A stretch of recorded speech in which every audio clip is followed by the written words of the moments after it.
الصلاة والسلام على أشرف المرسلين. السيد الرئيس السي عزيز السيد المنسق الجهوي السي محمد الدباج، السيد المنسق الإقليمي السي جواد الهيالي، إخواني رؤساء الجماعات، السادة والسيدات المناضلين ديال الحزب ديال التجمع الوطني الأحرار.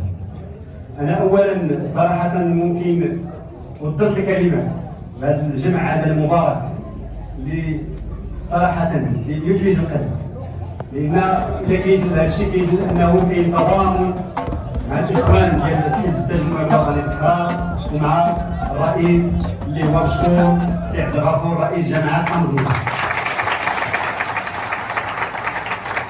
أنا لي الشرف وكل الشرف أنني نكون قدامكم وناخذ الكلمة ونعبر على السعادة ديالي. ومن طبيعة الحال من لا يشكر الناس لا يشكر الله.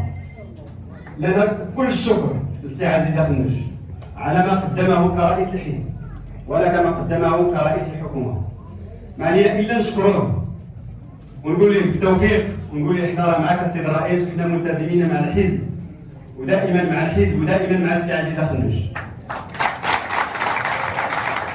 وهذا المنبر أعلن تضامني ودائما حنا الحمد لله كرؤساء الجماعات نتضامن مع الإخوان المتضررين ديال الزلزال.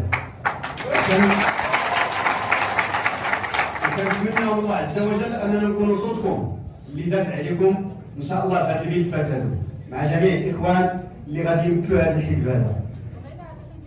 أنا بطبيعة الحال بدي نشكر السيد الرئيس الحزب، لأن من نهار السيد الرئيس تولى القيادة ديال هذا الحزب قام بواحد المجموعة واحد العمل جبار من أجل إعادة تنظيم ديال هذا الحزب.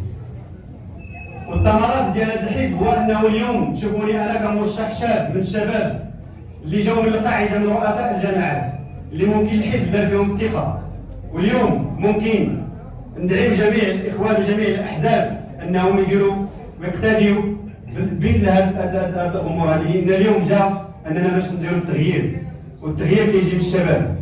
واليوم الحزب الحمد لله كتشوفوا في جميع المناصب ديالو خلق واحد الثوره داخل الحزب من اجل انه باش يعطي بيشعل الشباب.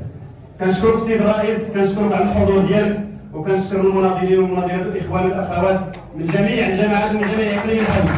شكرا لكم، السلام عليكم.